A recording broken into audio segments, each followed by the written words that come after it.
حضور کو دفن کر کے لوٹے، تدفین سے فارغ ہوئے، قبر مبارک میں اتارا، حکم پورا کیا، کہتے ہیں واپس آئے تو جناب انس سے سیدہ فاطمہ کہنے لگی انس تو نے بھی میرے رسول پہ مٹی ڈالی ہے،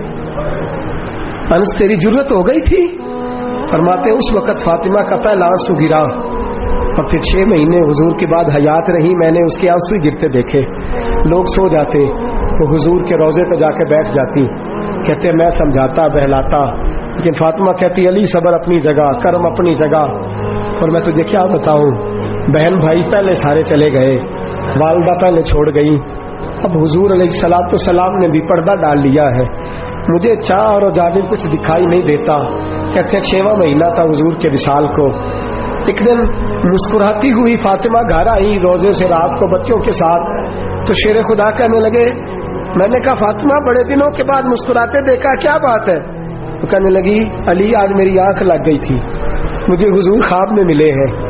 تو مجھے حضور نے کہا تو روتی کیوں ہے؟ تو میں نے کہا محبوبہ میرا دل نہیں لگتا، تو فرمایا بیٹی تیاری کر تو میرے پاس آنے والی ہے۔ حضرت علی فرماتے بس فاطمہ بیمار ہوئی،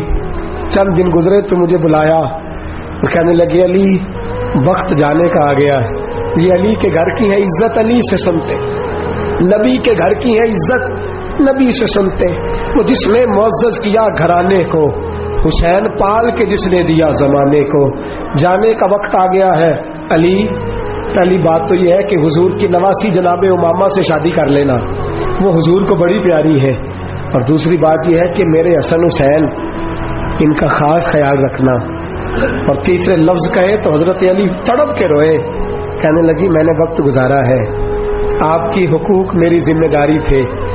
میں انسان تھی بھول جاتی تھی، اگر مجھ سے کہیں کوئی کمی رہ گئی ہو تو مجھے رضائے الہی سے درگزر کرنا، کہیں میں حضور کے سامنے جا کے